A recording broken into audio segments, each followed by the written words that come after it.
Investments.com. Investing in securities involves the risk of loss. Tuesday, March 25th. Welcome on into Studio 2. Hello, I'm Cherry Gregg. Hello, I'm Avi Wolfman-Arent, coming to you the day after National Cheesesteak Day. Cherry, what is your cheesesteak order? I like chicken cheesesteak, so don't eat red meat. Yeah. But I would go to Tony Luke's. What a terrible answer. I know. What a I always throw. But what's yours? What an insult to the good people of Philadelphia. Sorry. Now, what I just did to Cherry was very mean. I didn't tell her I was going to ask that question, and then I insulted her response. Now, you might be feeling a little uncomfortable right now hearing this conversation, but you could clip what we just did, put it on social media under the tagline, co-host Savage's colleagues cheesesteak order, and maybe get a lot of clicks.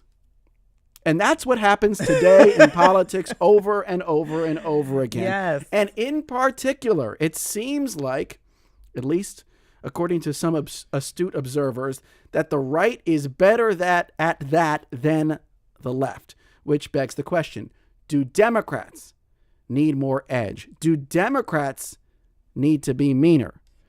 Is the problem what they say or how they say it? We know there's a problem because polls show Democrats have record low approval ratings. All right, give us a call if you have an answer to those questions. We have Senator Andy Kim from New Jersey coming on the show, a couple of Democratic strategists. They're all going to address those questions. What's your prescription? 888-477-9499. Email studio2 at WHYY.org. Or if you're on YouTube, hello, Studio Tubers. Drop your comment right there in the chat. Yeah, that wasn't mean. But I get your point. Meaner. It could have been way meaner. And I think... Well, I have a problem being mean. Yeah, this is why I couldn't work in politics. I do too. But the base is mad and they want something a little... You know, it was pretty mean of you to say my meanness wasn't very good. That was a little bit mean. That was mean? That was mean. Uh-oh. You should have said, Avi, you were really mean. Uh-oh. And that was really believable what you just did. But nice doesn't win either. Yeah. You know, so they got to do that. So, we're looking forward to hearing your commentary. 888-477-9499. You can email studio2 at WHYY.org. So we have our trio of news stories today. And top story here, Pennsylvania Senator John Fetterman, who rose to national prominence because of his ability to troll his Republican opponents online, is getting trolled by a fellow Democrat. That Democrat is Connor Lamb, a Marine Corps veteran, former prosecutor, who took to social media to rail Fetterman, who, according to the Inquirer, has not held a public event in over 2 months in Pennsylvania. Yet, next on his schedule is a ticketed event designed to help promote fellow Pennsylvania U.S. Senator and Republican Dave McCormick's new book about mentorship. Lamb, who, you remember, he ran against Fetterman to get the Democratic nomination for U.S. Senate and lost. He says, hey, Pennsylvania needs someone who's going to fight for them and not collaborate with the opposition, so to speak. He also criticized Fetterman's criticism of the Democratic Party. He said, quote, I know that trashing the Democratic Party gets him a lot of attention, but he wasn't put in office to be a political commentator. He was sent to office to get results. So, you know, Pennsylvania voters, Avi, typically like bipartisanship.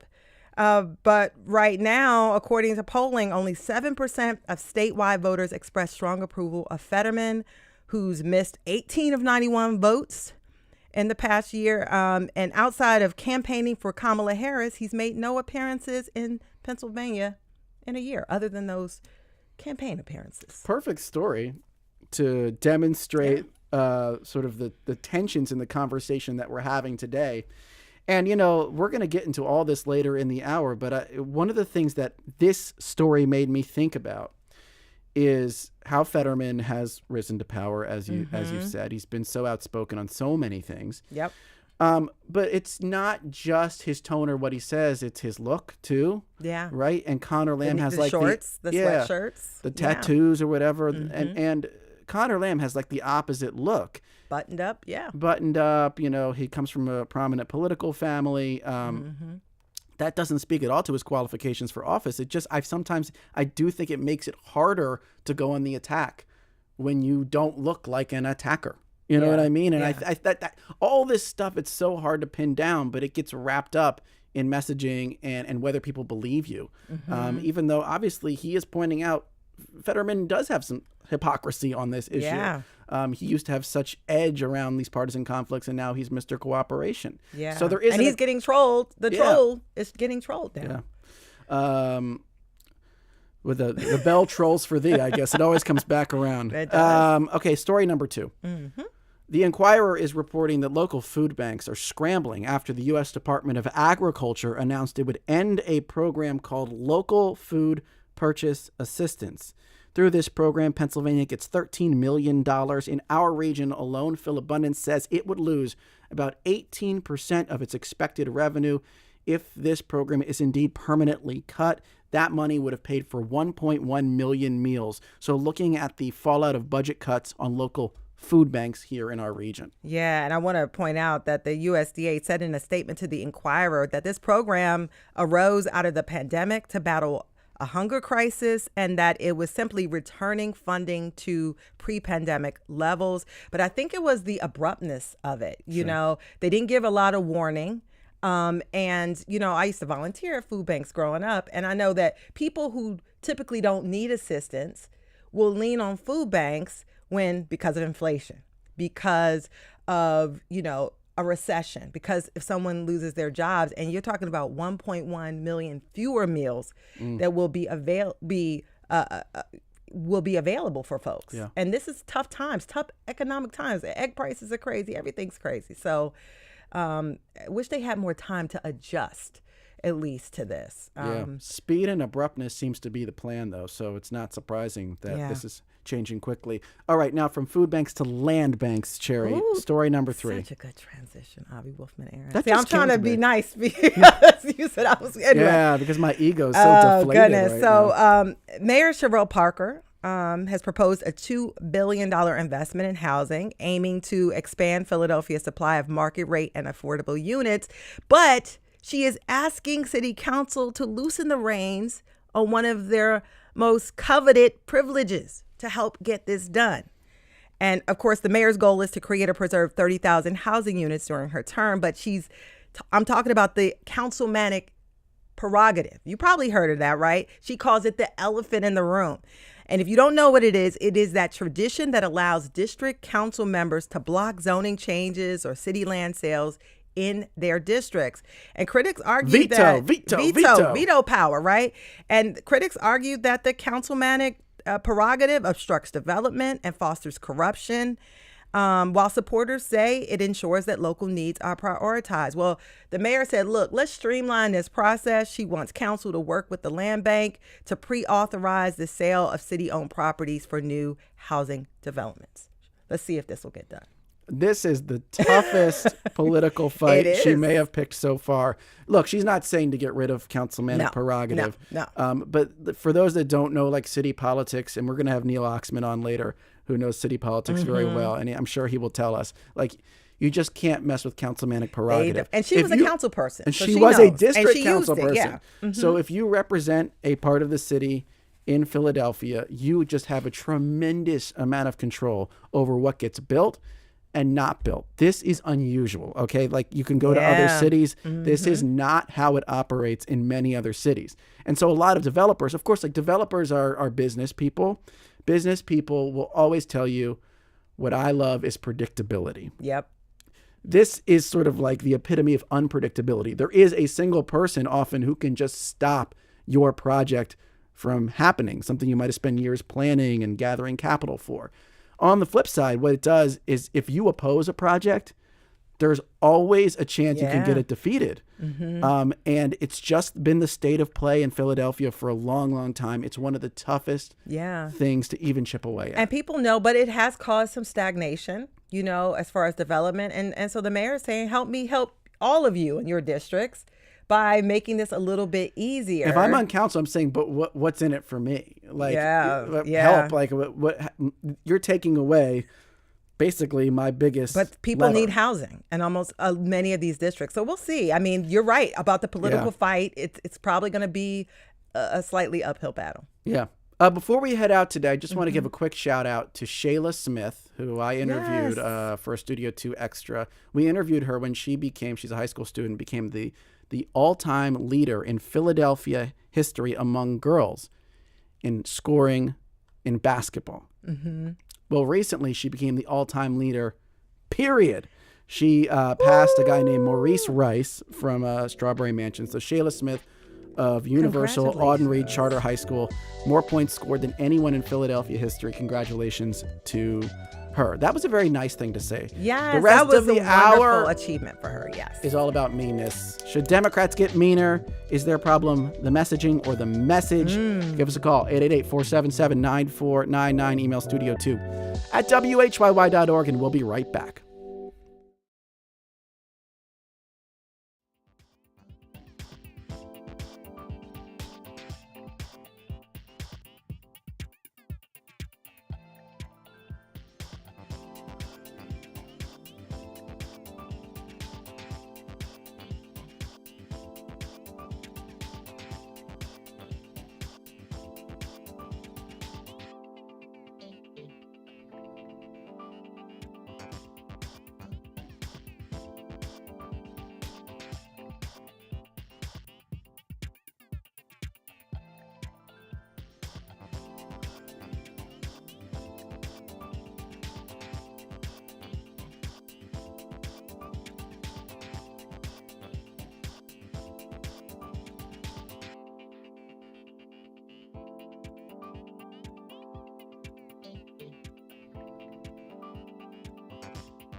Welcome back to Studio 2. I'm Cherry Gregg. And I'm Avi Wolfman-Arendt. Voters across the country are voicing anger at town halls, protests, and online. But many argue top Democrats aren't meeting the moment with a loud enough response to the Trump administration's actions, instead sticking to their talking points, and in some cases, compromising. On the other side, the aggressive tone of Republicans often helps rile up their base over issues like immigration and economics. Is it time for Democrats to amp up with more forceful rhetoric? Would a meaner approach energize more voters? Is it wise to ditch the when they go low, we go high mentality made famous by former First Lady Michelle Obama? Joining us to discuss if it's time for the Democrats to bring more fight to the game are two Democratic consultants. We have Neil Oxman, founder of the campaign group. Neil, welcome back to Studio 2. Good afternoon. We also have JJ Abbott, the executive director of Commonwealth Communications. Welcome, JJ. Thank you. And of course, we have you, our listeners, and we want you to answer today's question. Is it time for the Democrats to get meaner? Is the problem what they're saying or how they're saying it? Call 888-477-9499. Email studio2@whyy.org. If you're on YouTube, drop your comment in the chat. So I wanted to start the conversation with how we got here. And we mentioned the famous Michelle Obama quote, when they go low, we go high, right? And Anthony writes on Facebook, sorry, Michelle, but that when they go low, we go high nonsense was a loser proposition. Second place only makes you first loser. Ricky Bobby in the comments I already. know. Yeah. Is Anthony right, Neil? Well, yeah, it's interesting what's going on. This movement of the Democratic Party is coming from the bottom up, truly. 30,000 people in Las Vegas for the AOC Bernie Sanders rally, 10,000 plus people in Denver, thousands of people showing up at town halls. It's not coming from the leaders down. It's coming from the Democratic rank and file up. And at some point, somebody's got to, become the person in charge and become the spokesman for all the anger that's being expressed. by rank and file Democrats at what Trump and Republicans are doing. Yeah, and JJ, do you think, is Anthony right? Is it time to let go of that going high notion? I think it's less about a choice between mean and nice and more about fight or flight. And I think what we're seeing in the Democratic Party is there's a divide among the folks that Neil's talking about, the grassroots folks who are feeling like they have to fight. They're seeing what's unfolding and they are looking for leadership to step up to fight more. And then there was this sort of like contingency of Democratic leaders and electeds who were in this like wait and see mode. And I think that was perceived as, and accurately in some cases, as just not up for the challenge that we're facing right now. And with Democrats in such low power in Washington, one of the only modes that they have to get any leverage is kind of optics and the way that they're positioning themselves in the media. And I think there's partly a generational problem of some folks in the Democratic leadership are not necessarily meeting the moment and how they get their message out. But I think more than anything, the Democrats can't just look at this as purely as like we have to win over people who might be in the middle. They have to be responding to this energy that's coming from their base, or else they're at risk of losing it. Kayla on YouTube says, Dem messaging needs to be short and pointed. Tim Waltz's "they're weird" should have been the emotion the party went with in 2024. People knew what he meant and were able to easily jump on board. Let's bring in a caller now. This is Marisol from Chester County on line 1, and I am told Marisol's pretty fired up. Marisol, you're on Studio 2. What is your question or comment? Hello. I'm definitely fired up, and I just want to say, I am representing a lot of the Democrats here, Kennett area Democrats, Chester County Democrats when I say this, but yes, we are angry, we are upset, and I totally feel like ever since I saw Donald Trump chasing Hillary Clinton around on stage and her not turning around and telling him to back off, I was just like, what are you doing? Like, we totally need to get more fired up. Our messages need to be clear. We need to speak with conviction, passion, be angry. Like, that's what's happening. That's what people are, like, responding to these days. And I don't mean to be a bully. I don't want to be a bully. And I'm not insinuating that we need to do that or go that route, but we absolutely have to get fired up. What's going on with the Democratic Party right now? We are at a loss right now. What is everyone doing in Washington? Like, we are the constituents, and we're just floundering, like waiting for some direction, something to be done. And if this is what it takes, then this is what it takes. That's what we need to do. That's my personal opinion. Wow. Thank Marisol. Starting us off hot. Thank you so much, Marisol from Chester County. And this goes exactly to what you're talking about, JJ. It feels like right now it's a matter of timing. You mentioned that at the top, the default mode always seems to be a sort of wait back and see. I think James Carville has brought this up. Just sort of like let the Republicans flounder, let them make a mistake, and then pounce. But there's all these people out there like Marisol who are saying, do something. This is the moment. So JJ, like, what should that look like? What is do something when you can't pass laws? Well, I think the first thing is actually right now, I think in this moment is actually good that this is beginning at a grassroots level, that we're seeing everyday people, like of all stripes, not necessarily just Democrats, right? Like we're seeing a lot of Republicans and independents who are talking about their family being impacted by some of the things that have happened or happening. And I think that is good, right? Because the most important thing for Democrats is that there is big, loud, public opposition to the agenda that's coming out of Washington. And frankly, like in some cases, the Democrats as a brand is not going to be the strongest messenger for that. But I think one of the things that it also misses is that in this environment, right, in this reality that we're now in, is that like the Democrats need to get attention, and Republicans have all of the power of the bully pulpit because they control the entire federal government. So the Democrats have to be focused on how are we leveraging our opposition in order to get attention. And so it's not necessarily about being mean, but it is about creating conflict. Conflict breeds engagement. Creating conflict. What does that mean? Yeah. Because I feel like that has not been, in many cases, the Democrats' go-to strategy in the past. Well, I think there's been some clear missed opportunities, particularly in the Senate, where there's the only place they really have any leverage, which is in the cases where they need 60 votes, which includes like things like nominations and places where they're allowing, these to move forward without any real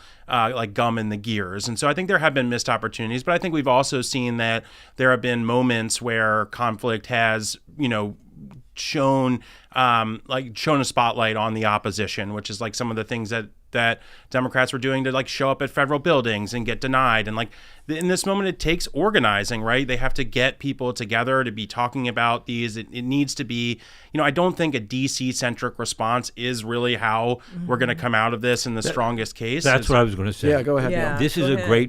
This is a great opportunity for governors to insinuate themselves in this conversation. If I was Josh Shapiro and running for president in 2028, which he's going to do, Breaking news here, Neil. yeah, notwithstanding the fact that he'll, denied until he's reelected in 26, is I would go on a speaking tour. I mean, if Bernie Sanders can get 30,000 people, and 10,000 people in Vegas and 10,000 people in Denver, Josh Shapiro has enough gravitas to get rallies around the country and talk about, put together a 15-minute speech that really punches these guys back. I mean, these guys are going to, But is Josh Shapiro a punching type? I guess I'm. Well, that's his problem. He's Yeah. not. He's very, very cautious. He doesn't think about what he's going to eat for breakfast until he weighs and measures it. But there's an opportunity for governors. I mean, Gavin Newsom, is too Yeah. liberal and has made some missteps. But there's a chance for a governor out there to really become the one of the people, because who is there in Washington? Chris Yeah. Murphy? Chris Murphy should have run against Biden in the Democratic primary. Yeah. He would have beaten him. I mean, anybody would have beaten him. Nobody is doing it because they're hesitating. Yeah, and I just want to throw in here because I heard this interesting comment from Charlemagne the God. He's a very well-known radio and podcast host, and he said that, he sees leadership in people like Josh Shapiro, the governor of Pennsylvania, Wes Moore, the governor of Maryland, and other governors. I think he even mentioned Gretchen Whitmer of Michigan, and he said that there are strong leaders in the party, but the party itself is toxic, and that those leaders ought to just keep their messaging going and building coalitions around the leaders until the party figures things out. Your thoughts on that, Neil and JJ? Well, he's absolutely correct. I mean, anybody, none of these people have honed together the 15 minutes that capsulizes everything that people are really angry about right now. If somebody does that in a way that Bernie does or AOC has done, because I don't think the Democratic Party can nominate somebody that far left this time.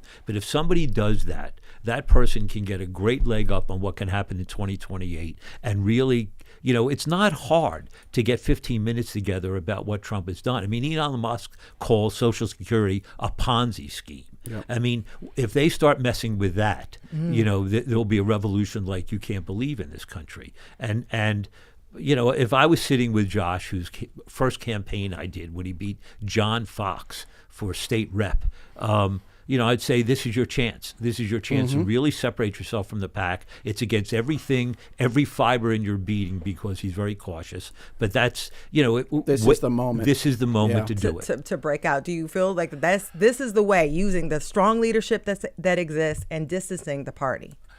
I think it's about making it about the issues, right, and how people are being impacted and really localizing the impact. And that's why governors and mayors and city council people are really the most important figures in all of this. And then really, I think as well as like we're seeing this grassroots energy. And I was telling one of the producers, like, I've been in touch and met some of the folks that have been organizing some of these initial like rallies and things against the Trump administration. A lot of them are just everyday people. There's this amazing social worker from the Scranton area who organized the first one on the Harrisburg Capitol steps, and there were over like 700 people that came there. And I think it's about really leaders of the Democratic Party both being able to define what Trump is doing. I think the problem with the like sort of just let them fall apart strategy is that people aren't hearing it. And I think it goes to the idea that like people, this is not 15 years ago where people read their local paper, watched their local news, and they could get an understanding. People are being inundated.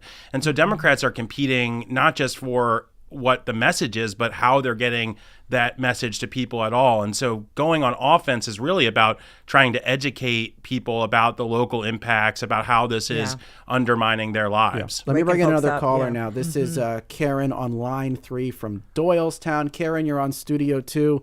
What's your question or comment? Hi. My comment is I echo Marisol's sentiments completely. I'm angry, and I'm tired of all the belly button gazing we're doing as Democrats regarding how to reach this conflict. What I said earlier was that I feel like my representatives are not representing me. I don't care, if they're aligned or not, the Democratic Party. Somebody has got to speak out about what is going on with this administration. And the Republicans have no problem getting people's faces when they don't have the minority in Congress. So what's our problem? Why are we laying down? Why are we hiding under the desk? I think we need to speak up, and we need to start quick. No more waiting. There's no more time. Thank you so much, Karen. Belly button gazing. Yeah, Karen from Doylestown. I wrote that down. And by the way, Ellen on YouTube says we should elect Marisol to office. But they like Marisol. That's for another day, Marisol. We'll talk to you afterwards. But but here's the thing, though, JJ. When I hear that comment and Marisol's comment, you could go on some random politician's Instagram. You could go through their press statements. Plenty of speaking out, plenty of strong language. People are going to, quote unquote, speaking out. It sounds like just no one's hearing it, which goes to me, this question about the coarseness of your language. That's a very NPR way to phrase it. But it's just like Trump is so relentlessly in your face that you never miss the message. And it feels like when Democrats sometimes stand up, people just constantly miss the message. So that's my question. Do they just have to be like meaner in the way they express their thoughts? See, I think they need to be authentic, right? And I think some people are good at being mean and yeah. some people are not, Yeah. And I'll just say, like, I worked in the first Trump administration for Governor Wolf, and he was not mean. He was not mean, but we were relentless, right? Every time something they did undermined, Pennsylvanians or something was at risk, we were relentless. And I think it is important that, leaders are not just focused on rhetoric, but are focused on amplification and distribution. And they have to be getting this information out, and they have to be getting people to tell their stories, because these personal localized, impacts are what are going to move people to better understand why some esoteric thing that's happening in Washington is impacting them. Around the corner, 400 people get laid off at the IRS. What does that mean? It means those people lose their livelihoods. A bunch of rich people get to cheat easier on their taxes. And this area, is at a detriment because the Trump administration is being reckless in how they're managing the federal government. And so, people like Congressman Brendan Boyle have been, going around and talking about these things. I think part of it is that we need everybody to be doing everything that they can. I think we don't have the luxury of being like we need to wait for one person or another person to do a certain thing. It's that we all have a part that we can play. And that goes for folks on the front lines. Like, we're seeing this across Pennsylvania every single week, right? Whether it's at Tesla dealerships or city halls or small towns, like, people are showing up, they're coming with their signs, they're making their voices heard. And so it's important that Democratic electeds are being both responsive to that and inserting themselves in the conversation to be able to use what power they have, which is really their voice, their platforms, to be able to actually get those stories across. But if your authentic self is like genuinely, you're just like, you're a compromiser, you want to listen to people, you want to reach out to the other side, like, can that work? I mean, could that cut through? The three great Democratic orators of our generation, Mario Cuomo, Bill Clinton, and Barack Obama, weren't necessarily coarse. I mean, totally. And they did but have the question is, has something changed? No. You can somebody out there, whether it's a member of Congress or a governor or a senator or a mayor or somebody else, who's a college president or whatever, can find a way to express this outrage in a way that makes people responsive. I mean, I think two people need to go into the breach right now. I think Clinton and Obama need to go into the breach. Okay. I mean, given the fact that Democratic numbers are in their 20s, although it'll be interesting to see what happens in Pennsylvania next Tuesday and Wisconsin, in the special election, and yeah. Wisconsin next Tuesday in the Supreme Court race, because I think Democrats will come home. I think it's just, or I'm angry with my party now, but I'm still going to go and vote Democratic. But it's whether you're coarse or whether you're not, there's a way to express yourself that where people can be responsive. Sure. Yeah, I want to read this email from Elise, who says the Dems lack imagination. We need to get better at thinking outside the box to counter the illegal and unconstitutional actions the current administration is using to dismantle our democracy. We also lack the courage to stand up to it all. That's an email from Elise, one of our listeners. Yeah. And I know courage has been a buzzword for our next guest at times. I want to bring in now U.S. Senator Andy Kim from the great state of New Jersey. First of all, Senator Kim, thanks for being with us on Studio 2. Yeah, thanks for having me today. I appreciate it. So what's your diagnosis right now on Democratic messaging? Where is the party missing the mark? What do they need to change? Yeah, look, I mean, I think first and foremost, we just see all the lawlessness of what the Trump administration is doing. And people are wondering, okay, well, then what?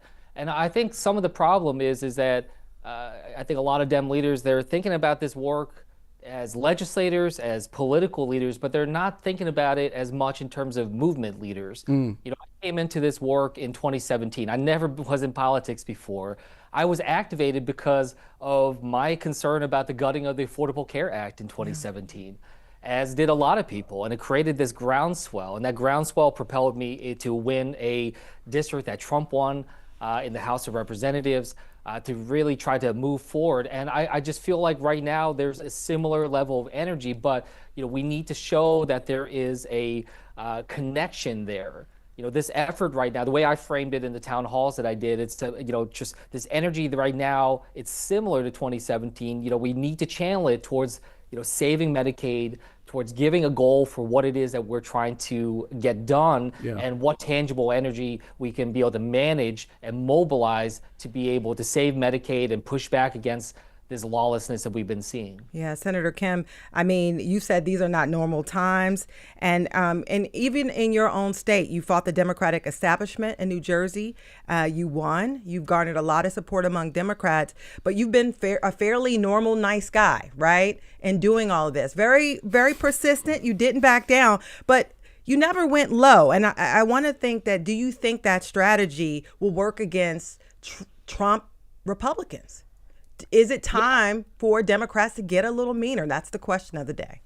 Yeah, look, I mean, I think it's important to be angry, and it's important to show that that frustration is there. The question is, how do you channel it? And I think for me, I was a Democrat that won a congressional district that Trump won twice. In 2020, he was on the ballot. I was as well. He won my district, but I did too.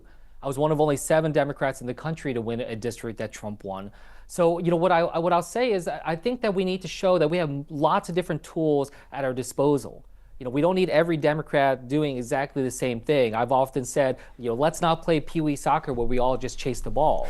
I think that there are things that I'm trying to do right now. Like, for instance, I'm somebody that, as you said, stood up to my own party in New Jersey, fought against corruption. I think that I can be a strong messenger right now on an anti-corruption message, showing what is happening when it comes to the lawlessness of Elon Musk. I was a career public servant, worked under both Republicans and Democrats in the federal government. I can talk personally about the work of our federal workers and the importance of public service and civil service.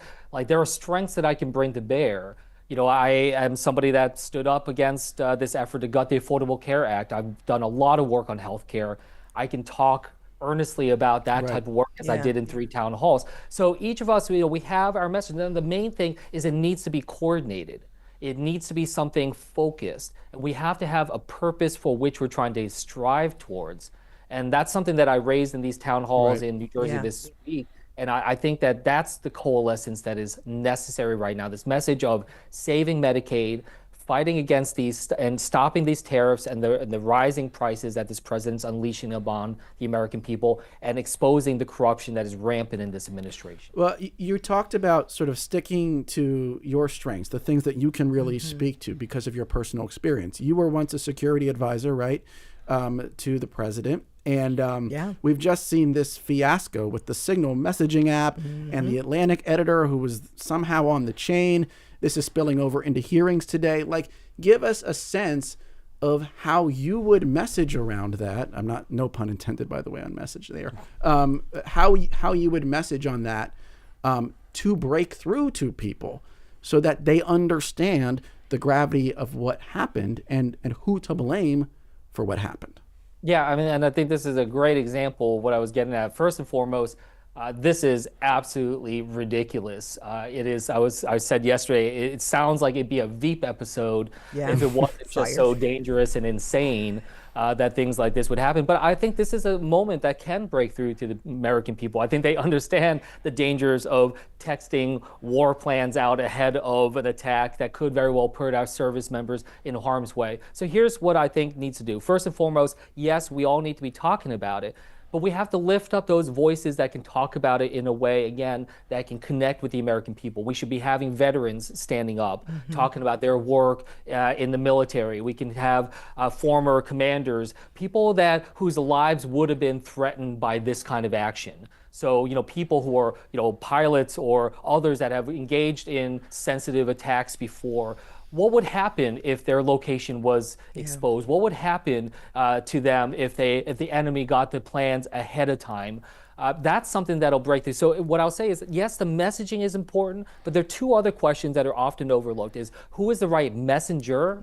And number two is, does the message get to actually the people you're trying to talk to? And so often the answer is no. We have to break through these silos. And again, that's why I'm a big fan. I've done, 87 town halls in my time in Congress. I like going directly to these communities. The town halls I did this past week were in Republican districts in New Jersey, to specifically go and on the offense and say, hey, look, if your congressman is not going to have a town hall and talk to you, I am your representative as well as your United States senator. I will be here for you. And I think that kind of approach shows strength, shows resolve, shows a willingness to go out and put myself in uncomfortable situations. But I've often said, if you're only having comfortable conversations in politics, it means you're not talking to all the people you need to be talking to. And so that's what I hope we really push on at this moment. Thank you so much for joining us. That was Senator Andy Kim from New Jersey. Welcome back anytime on Studio 2, sir. Thanks for giving us a little bit of your time on this busy Tuesday. Thank you so much. And let me read a few comments. We have Lauren from YouTube who says, the message is the problem. America wants something different and they don't want to fund genocide. I really do think this is a huge part of why Harris lost. The people are telling you what they want. Dems are not listening. And Scallywag says, stop ignoring the repercussions of your ideology. MAGA is filling that vacuum. When people become dependent on the working class, independence will feel like oppression. It also creates conflict between the two. So those are two of the comments we got from our YouTube watchers. And if you want to comment, our question of the day is it time for Democrats to get meaner? Is there a problem? Is there a problem what they are saying or how they are saying? Is it the message or is it the messaging? You can Harold call on us YouTube says they don't need to be mean but loud. Yeah. I like that as a teeing off point for coming back from the break. They don't need to be mean but loud. But also on the other side of the break, I want to bring in a caller who says, hold up, wait a second. Maybe we're going down a path we don't want to go down here with this emphasis on conflict and confrontation and maybe sort of sinking down to the level of the Republicans. Quite a few callers. Quite a few. 888-477-9499. You can email studio2@whyy.org. And if you're on YouTube, keep those comments coming in the chat. We'll see you on the other side of this break.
Oh my, welcome back to Studio 2, everybody. I'm Avi Wolfman-Arndt. And I'm Cherry Gregg. If you are just joining us, we're talking about whether or not Democrats need to amp up their messaging game and start being meaner and more aggressive. Some might say more real.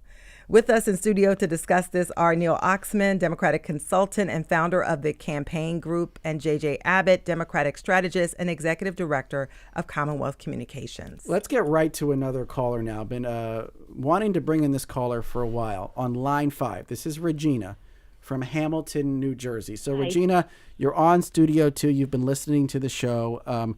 What's your perspective? What's your insight? I have despaired long ago at Democrats being able to come up with a unified message and communicate clearly to all of the American people. I want to hear every rep. I want to hear every rep louder.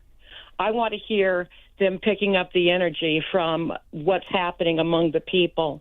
And I honestly believe that to actually, you hurt the message very, very badly when you communicate it with disgust and scorn and hate. And that's not what we want to return to anyway.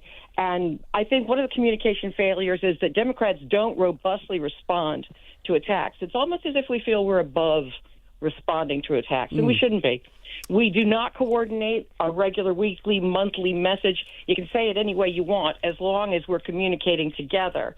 And what makes me nuts is when a Democrat asks a question, say in a committee, and then is not given an answer and then refuses to ask the question again. We don't demand answers to the questions we're asking, and that's a real failure on our part. And finally, Democrats are not amplifying one another well enough. All right, well, that was Regina. Yeah, Regina, I just want to make Regina sure had we a have list. time Yeah. to get Thank some you, response to Regina. that. So that's Regina from Hamilton, New Jersey. And in that response, she said that, if you express things with disgust, with scorn, sometimes that could be self-defeating, right? And I do think there's a segment of voters now who've come to the Democratic Party, maybe they were already there, who are kind of seeking shelter from the craziness of politics and the name-calling. Could risk alienating those people, JJ? I think we shouldn't look at conflict as merely like saying things that are mean or being like physically aggressive, because I don't think that's true. One of the most effective pieces of pushback against Trump was the bishop at the prayer breakfast, who lifted up, sort of the lack of connectivity between what the Trump administration was going to do and scripture. And I think it's more about, one, when Democrats and people who oppose this administration have an opportunity to challenge them, whether it's publicly or even to their faces, right, is being able to engage in that. I think the other thing is, I think sometimes Democrats obsess way too much over the details, and they're trying to bring not strategy. They're trying to bring structure to a chaos environment. And I think a good example of this from 2024 is that, Kamala Harris, who I was a big supporter of, did a lot of work for here in Pennsylvania, I think did something in the range of like maybe 15 to 20 podcast interviews. Donald Trump and J.D. Vance did over 400 in the course of the campaign. But it's so much easier to do those interviews. She had like 100 plus days, though. Okay, true, 100% agree. But I think, Democrats, and this is our profession, a little bit of consultancy, are very guarded, right? In particularly Democratic elected. But here's the problem for Democrats, as I see it, JJ, which is if you make one mistake on a podcast as Kamala Harris, that one mistake's going to be replayed over and over and over again. I could read you a list of things Donald Trump has said about called Colin Powell a real stiff, Mika Brzezinski a ditzy airhead, Ben Sass rather stupid and obnoxious, Stephen Colbert, I don't know why I was attacking him, very weak and untalented. When you just flood the zone with that stuff, you almost can't make a mistake. Well, I just want to push back a little bit that I think we give way too much credit for Trump, that the things that he does are growing the size of his approval or his support, because Donald Trump historically is one of the least popular presidents of all time. And so he has won elections and he has a tremendous power now to be able to do things. But I don't necessarily think he has popular support. And this whole idea of him having some sort of mandate is completely invented. The guy won by 1.4% of the 100%. vote. This was not a mandate. Yeah. This wasn't the Reagan landslide or the Johnson landslide. This was 1.4% of the vote. But I want to, respond to that before I bring in this caller I've been dying to bring in. But one of the things that they are very effective is retooling the message. Well, they'll say Trump is browbeat the entire Democrats Senate don't House. respond No to one that. says anything. No one That is disagrees. that I mean, part. they all say the same thing. Who I've really been sort of disappointed in, because Hakeem Jeffries, I thought if he had run against Obama, would have won every county in South Carolina. I'm not kidding. He would have been the Democratic nominee, and I think he could have been Obama 2.0. And the fact that the House did the right thing, but the fact that he's been quiet, I thought he's the one who could wear the mantle of an anti-Trump, and he's disappointed me. Yeah, and let me just bring in another caller. We have Wayne from Skippack, Pennsylvania on the line. Wayne, you are on Studio 2. What's your question or comment? Yeah, hi. Thank you for having me. Everyone's talking about how angry, and I agree. I am also angry too, but I also think about the leaders that I've had in my life that have had this Iceman effect, where it's like you can be angry, but don't be hysterical. Put out an aura of control, and I think that's something we need. And I'd like to also mention AOC's speech that she had a few days ago, where she was very constructive, and it was angry, but it was also like you could kind of hear this tone that was just it was one of the better speeches I've heard. And before it always felt like angst with younger Democrats, but now it's like, it just cool, collected, angry, but yet collected is what we need, not just, being angry at Trump. I mean, look, he's got how many felonies, and he's not, if you look at him, he doesn't look flustered. We need someone like that can just, put out that I'm in control, and whatever's going to happen, it's going to be. I mean, I can still be angry, but in control. Yes. Wayne from Skipback, thank you so much for that comment. And this leads me to this question, because I think about all the meat that was left on the bone of so many things that Republicans have said.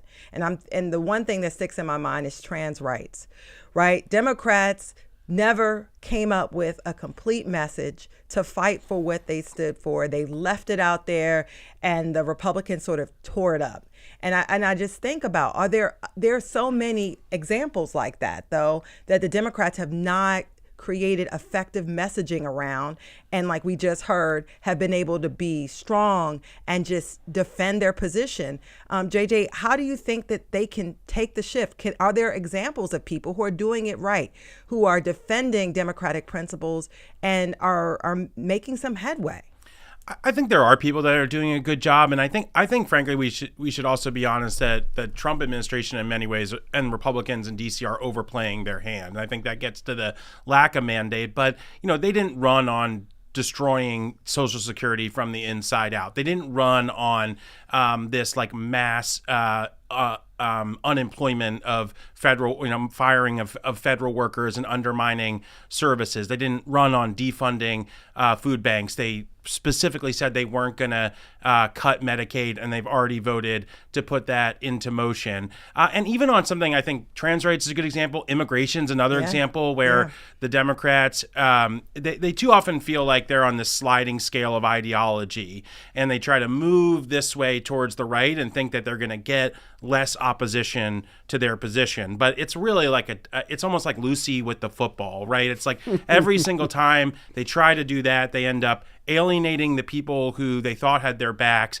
and then not getting anywhere with the people that are opposed to them. And so I think what they need, what people are looking for, is authenticity in terms of this is what we believe, these are the problems that we're facing, and these are solutions to fix them. And I think there are people in Washington that are starting to do a lot better job. We talked a little bit about Chris Murphy as someone, I think outside of Washington, people like Pritzker and Buttigieg, and I think Governor Shapiro, has picked his spots, but has been incredibly effective on things like Medicaid and the federal freeze that he really hung around their necks. I know he's doing an event today about the food banks. I think it's like we need Democrats to be able to take every opportunity and be able to lean into it. And I actually think, like, I'm a messaging person, but I actually think it's less about this idea that we need a coordinated message and we need more messengers and we need more people out there that are talking about this in a way that is authentic and it is personal. And when you look at what's getting